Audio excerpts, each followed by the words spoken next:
बड़ी मुश्किल से आरव ने आज आखिरी वक्त पर ट्रेन पकड़ी थी। अच्छा हुआ सीट भी बिल्कुल डब्बे के आखिर में दरवाजे के पास ही थी। खिड़की और दरवाजे दोनों तरफ से गर्मी में हवा आती रहेगी तो स्लीपर में जाने का मलाल नहीं रहेगा। वैसे तो हमेशा वक्त से पहले पहुंच जाता था, लेकिन आज जैसे कई दिनों की थकान से उबर ही नहीं पाया था। दोपहर में सोचा जरा सो ले तो आंख खुली ही काफी देर से। खैर किसी तरह ट्रेन तो पकड़ ली थी। अब कोई घबराने वाली बात नहीं थी। ट्रेन स्टेशन से तकरीबन 40 किलोमीटर आगे बढ़ी थी। आरव चादर बिछा चुका था और बस सोने ही वाला था जब लेटे लेटे उसकी पीठ थपथपाकर एक आवाज ने कहा, टिकट दिखाइए। आरव अपनी मिडिल बर्थ पर किसी तरह उठकर बैठा और टिकट जेब से निकालकर टीसी को दिखाया तो टीसी ने कहा, भाई साहब ये S2 है, आपकी सीट S3 में है, इसके बाद वाले डब्बे में, वहां चले जाइए। आरव ने टिकट दोबारा देखा तो सचमुच S3 ही था।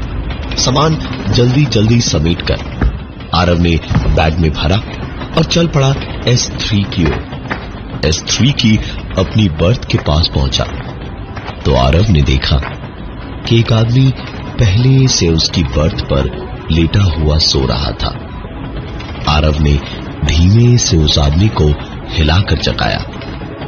वो उठा तो आरव ने मुस्कुराते हुए उससे कहा, भाई साहब ये मेरी सीट है, आपसे शायद गलती हुई अपनी सीट ढूंढने में।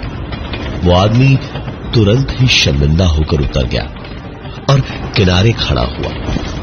आरव ने चादर वादर बिछाई और उठकर लेटने ही वाला था जब उसने देखा कि वो आदमी जो अभी तक उसकी बर्थ से उतरकर उसे सामने खड़ा होकर सामान को संभाल कर रखते हुए देख रहा था, वो आरव को देखते हुए ही 4 कदम आगे बढ़ा और फिर पलटकर आरव से बोला, आराम से सोइएगा। और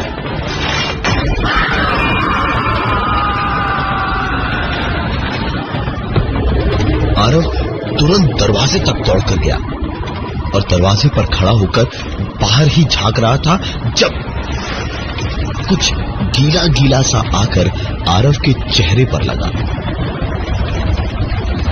आरव दरवाजे से तुरंत पीछे हटा और दरवाजे के पास ही लगे शीशे में अपना चेहरा देखा उसने तो उसके होश ही उड़ गए, क्योंकि आरव के पूरे चेहरे पर खून के छींटे लगे हुए थे।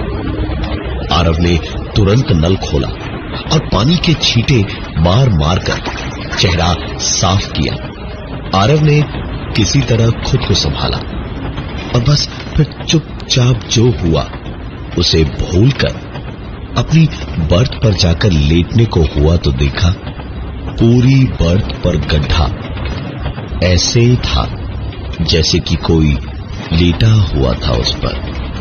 आरव ने पता नहीं क्या सोचा और हाथ फेराकर गड्ढे को छूकर देखने लगा कि कहीं कोई आंखों का धोखा तो नहीं हो रहा उसे। आरव का हाथ धीरे धीरे ऊपर तक गया और जहां गर्दन होनी चाहिए थी वहां जैसे ही आरव का हाथ गया तो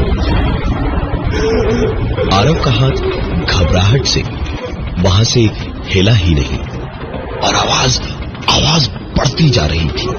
आरव ने सर उठाकर ऊपर देखा तो पाया कि ऊपर वाली बर्थ पर जो आदमी लेटा हुआ था वो अपना गला पकड़े हुए ऐसे चीख रहा था जैसे कोई उसका गला दबा रहा हो। आरव ने खुद को संभाला और एक झटके से पीछे हटा तो वो आदमी भी आराम से लेट गया। कुछ भी देखने सुनने या समझने को बचा ही नहीं था अब यहां पे। आरव तुरंत वापस S2 की ओर टीसी को ढूंढने के लिए भागा और उनके दिखाई देते ही आरव ने उनसे अपनी सीट चेंज करने की बात की, जिस पर टीसी कुछ बोला ही नहीं। आरव चिल्ला चिल्ला के बोलता रहा, लेकिन टीसी ने तो सुनी ही नहीं उसकी, और ऊपर से आसपास सो रहे लोगों के कानों पे भी जूं तक नहीं देंगी। किसी को जैसे कोई फर्क ही नहीं पड़ रहा था। और आखिरकार फर्क पड़ा। टीसी ने एक जोरदार धक्का मारा आरव को और एक जोरदार आवाज हुई।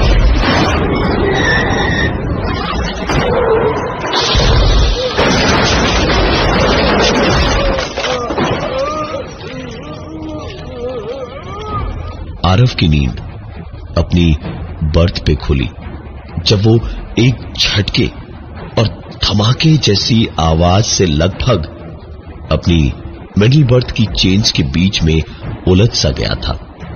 उसने टिकट चेक किया, अपना बर्थ नंबर चेक किया और फिर जरा सुकून मिला उसे ये देख के कि वो सिर्फ एक सपना ही देख रहा था। आरव बैठे बैठे इधर उधर देख ही रहा था जब उसे अचानक एहसास हुआ कि धमाके जैसी आवाज हुई, इतनी तेज झटका लगा। ट्रेन रुकी हुई है और वो अकेला ही जागा हुआ है। अरे कोई तो होगा जिसकी पलकें झपकी होंगी इस पर, लेकिन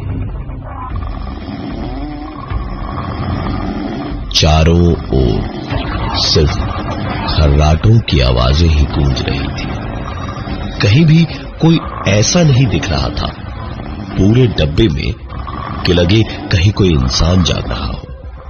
आरव दरवाजे से नीचे गिट्टियों पर उतरा और इधर उधर देखने लगा, लेकिन कोई नहीं दिखाई दिया जो ट्रेन से उतरा हो उसके अलावा। आरव ने एक सिगरेट जलाई और चुपचाप पीता रहा उसे जब तक किसी के पैदल गिट्टियों पर से चलने की आवाजें सुनाई दी। अंधेरे में किसी तरह ट्रेन से आती हल्की सी रोशनी में एक शॉल ओढ़े हुए आदमी आया और उसने कहा, क्या हुआ बाबू साहब, नींद बढ़िया थी? अब तो बर्थ भी मिल गई आपको। हाँ? आरव ने सर उठाकर उधर देखा जहां से आवाज आ रही थी, तो आरव का मुंह खुला का खुला रह गया। उसके सामने शॉल ओढ़े हुए वही आदमी इस वक्त खड़ा था जो कुछ देर पहले ही ट्रेन से बिना किसी वजह या बात के कूद गया था। आरव उसे देखते ही तुरंत वापस डब्बे में अपनी सीट की खिड़की बंद करने गया, तो एक सड़ा गला सा हाथ अंदर आने की कोशिश कर रहा था। किसी तरह आरव ने एक झटके में वो कांच की ट्रेन की खिड़की मशक्कत से खींचकर एक जोरदार झटके में बंद की, तो वो हाथ खिड़की के नीचे दबकर कट गया और आरव की पूरी शर्ट पर अब सिर्फ खून ही खून था। आरव बिल्कुल बदहवास सा होकर अपनी सीट से उठा और सीधा बाथरूम में भागा। ट्रेन चल चुकी थी और फुल स्पीड में थी। बाथरूम में आरव अपने कपड़ों पर लगे खून के धब्बे धोने की कोशिश करने लगा, लेकिन वो धब्बे सिर्फ हल्के ही हुए, मिटे नहीं। पागलों की तरह अपनी शर्ट को नाखूनों से घिस घिस कर आरव साफ करने की कोशिश कर रहा था जब अचानक से एक आवाज हुई।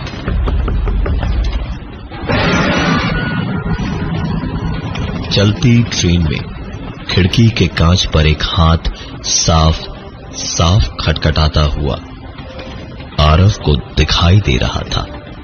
आरव बुरी तरह से हाँफ रहा था, किसी पत्थर की चट्टान की तरह। आरव वहीं का वहीं जड़ होकर खड़ा था, हिलना चाह रहा था, वहां से भागना चाह रहा था, लेकिन आरव सिवाय तेज तेज सांसें लेने के और कुछ भी नहीं कर पा रहा था।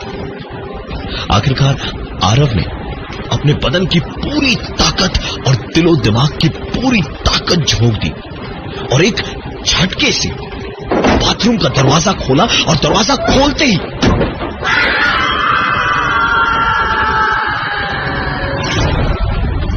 सामने वही आदमी खड़ा था और आरव के मुंह पर इतनी जोर से चीखा कि बस तुरंत ही वापस दरवाजे को बंद करना पड़ा।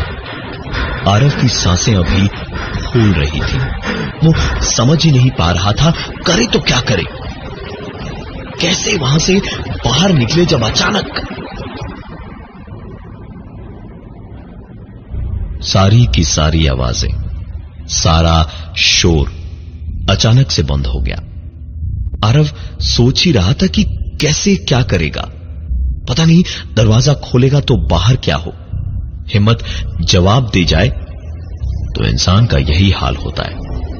आखिरकार ट्रेन एक स्टेशन पर जाकर रुकी। आरव को साफ सुनाई दे रहा था लोगों का शोर, कई लोग एक के बाद एक, ट्रेन पर चढ़ते हुए लोग, अपनी अपनी सीट्स पर आते जाते लोग, इतनी आवाजों से कहीं न कहीं आरव के दिल का डर निकल गया। वो तुरंत भागकर बाहर निकला और दौड़ता हुआ अपनी सीट तक गया, बैग उठाया और सीधे भागा ट्रेन से बाहर। ट्रेन चल पड़ी तो ट्रेन से उतरकर खुशी खुशी राहत की सांस लेता हुआ ट्रेन को वहां से जाते हुए तब तक आरव घूरता रहा जब तक ट्रेन आंखों से अंधेरे में ओझल न हो गई। अंधेरा था, धीमे धीमे स्टेशन खाली होता गया, आसपास कोई भी नहीं दिखाई दे रहा था। आरव ने भी सोचा कि अब वहां से निकलेगा तो ठीक उसी वक्त एक आदमी दूसरी ओर से आरव को अपनी ओर आता हुआ दिखाई दिया। आरव ने अंधेरे में आंखें छोटी बड़ी करके हर तरह से देखने की कोशिश कर ली, लेकिन समझ तब तक नहीं आया जब तक वो अचानक पास ही की रोशनी में दिखाई न दिया। ये वही आदमी था, हाथ बुरी तरह से कटे फटे चिथड़ों में, खून बहता हुआ, और फिर भी चेहरे पर उसके एक अजीब ही मुस्कुराहट थी। दौड़ते दौड़ते आरव स्टेशन से बाहर भागा और वहां से फिर सड़क पर। कोई छोटा सा गांव था, कुछ खास भीड़ नहीं थी, रात काफी हो चुकी थी और अंधाधुंध बेतहाशा भागते भागते अचानक एक पल को आरव रुका और पीछे पलटा कि वो आदमी अभी भी पीछा कर रहा था या नहीं, और पलटते ही जैसे आरव की जान में जान आ गई, क्योंकि वो आदमी पीछे नहीं था। अब पीछे पलटा तो आरव का ध्यान गया आस-पास के नजारों पर। आरव ने घूम घूम कर चारों ओर देखा तो पाया ये तो पतरातू है। यहां तो आरव 10 साल पहले रहता था। आरव की आंखों के आगे से 10 साल पुराने सारे नजारे एक पल में किसी बहती नदी की तरह निकल गए, और ठीक तभी एक ऑटो आरव के ठीक पास आकर रुका और बोला, कहां हुआ साहब, कहां तक जा? लेकिन अपनी बात पूरी नहीं कर पाया, क्योंकि आरव उसकी आवाज सुनकर पलट चुका था, और आरव की सूरत देखकर वो ऑटो वाला कुछ देर तक तो हैरान रह गया, लेकिन फिर वो घबराई सी आवाज में बोला, अरे आरव भैया, आप कहां आ गए पतरातू? और आइए बैठिए गाड़ी में, आपको वापस स्टेशन छोड़ दे। पुलिस जो है अभी भी आपको ढूंढ रही है। अरे पुलिस नहीं तो मुन्ना पांडे के आदमी उड़ा देंगे आपको। जल्दी से ऑटो में बैठिए। आरव बैठा ऑटो में और ऑटो चल पड़ी स्टेशन की ओर। आरव को याद था सुरेंद्र उसका दोस्त, दोनों की दोस्ती की पोरा पतरातू कस्में खाता था, लेकिन दोनों हेरा फेरी का काम करते थे। पैसों के लेन देन के चक्कर में कहीं हिसाब गड़बड़ हुआ था, जो आरव ने सोचा कि सुरेंद्र ने किया है। दोनों में बहस हुई, गहमा गहमी हुई और आखिरकार हाथापाई होने लगी। आरव की दबंगई से पूरा पतरातू डरता था। आरव ने बीच सड़क सुरेंद्र को दौड़ा दौड़ा कर मारा था। बात शायद सिर्फ मार पीट पर ही खत्म हो जाती, लेकिन दोनों की दोस्ती के दुश्मनों ने दोनों में फूट डाल ही दी थी। मार मार कर होलिया बिगाड़ दिया था सुरेंद्र का आरव ने, और आखिरकार सड़क पर ही सुरेंद्र मारा गया। उसी वक्त पुलिस को लेकर इन दोनों के दुश्मन मुन्ना पांडे और उसके आदमी आ गए और आरव को भागने पर मजबूर होना पड़ा। बड़ी मुश्किल से 10 साल छुपते छुपाते काटे थे बंजारों की तरह घूमते घामते, लेकिन अब आज ऊंट पहाड़ के नीचे आ ही गया था। आरव ऑटो में बैठा बैठा ये सब सोच ही रहा था, जब अचानक ही ऑटो एक झटके से रुका और एक आवाज ने कहा, अरे सरकार आइए आइए, आप ही के इंतजार में आंखें बूढ़ी हो रही है हमारी। आंख उठाकर आरव ने देखा तो सामने पुलिस वाले खड़े थे। इतने दुश्मन थे, उन्हीं में से किसी एक ने आरव को पकड़वा दिया था। आज आरव जेल में है, उम्र कैद की सजा काट रहा है और उसकी जिंदगी नर्क बनी हुई है, क्योंकि रोज रात को उसके सेल से सिर्फ एक ही आवाज आती है, मुझे माफ कर दो, मुझसे गलती हो गई, मुझे माफ कर दो सुरेंद्र, मुझे मत तड़पाओ इस तरह से। मौत तो दर्द से आजादी है, मजा तो जीते जी हर रोज, हर घड़ी, हर पल मारने में है। जब सुरेंद्र जिंदा था तब यही कहता था, और शायद मरने के बाद भी वो यही कर रहा है।